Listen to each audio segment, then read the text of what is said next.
Magandang hapon po sa lahat. Tayo nagbabalik ulit dito sa ating munting channel. Ayan. Para may pag-usapan na naman natin barya kung magkano ng kanyang halaga sa ating mga online selling. Ayan. Magandang hapon po. Ayan. Sa ating mga kolektor dyan.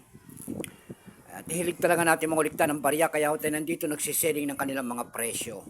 Ang pag-usapan natin barya po ay barya po ulit ng BSP.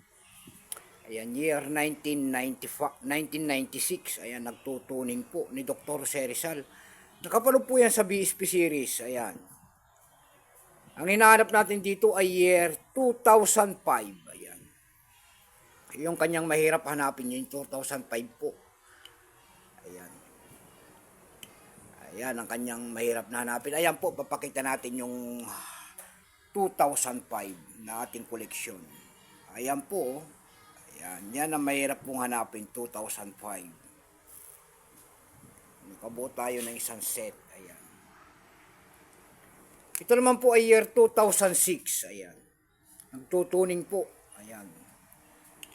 Tignan natin ang kanyang presyo kung magkano ng kanyang halaga sa ating mga online selling. Pero bago yan, magpapasalamat lamang tayo sa lahat ng ating mga subscriber dyan. Ayan, at saka ating mga manonood dito sa ating munting channel. Thank you so much sa inyong lahat at magandang hapon po. Maraming salamat din po sa nanonood doon sa ating FB page. Ayan, Samuel Soriano. Lahat po na nakapalo dyan sa ating FB page ay maraming salamat po sa inyong lahat. And God bless. Mabuhay po kayo. Yun naman po hindi pa po nakapag-subscribe dito sa ating munting channel. Anyayahan ko lang sana kahit malaking tulong na po o bagay ang inyong magagawa. Tulad ng pagpindot ng ating subscribe button, like and share para ma-update natin ang kanyang mga ma-update ko kayo sa mga bago ko pang gagawin mga video po. Ayan po ang ating pag-uusapan year 1996, 1 peso po ni Dr. Jose Rizal. Nakapalog po yan sa BSP series. Ayan, ang hard to find po dito ay year 2005. Ayan. At saka semi-hard to find po ay year 2006. Yun na may mga presyo na. Pero itong year 1996 po, ayan, tignan natin ang kanyang price sa ating mga online selling kung magkano ng kanyang halaga. Pero bago yan, kilalanin mo muna natin siya. Issue po nito ay Philippines po, Period Republic 1946 up to date po. Type nito Standard Circulation Coins years 1995 hanggang 2003. 1995 hanggang 2003 lamang ito po ay hindi namamagnet. Yun naman po 2003 hanggang 2017 yung po ay namamagnet. Kaya binukod nila magkabilang panig kasi nga magkaibang materialis ang kanilang ginamit.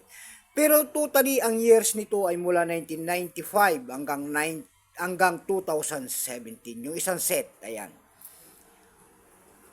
Value nito 1 peso. Nakapalog po sa BSP series. Currency piso 1967 up to date po. Composition yan ay copper nickel. May bigat lamang itong 6.1 grams. May habang 24 mm. May kapal po naman itong 1.75 mm. Hugis po ay bilog, orientation ay medal alignment.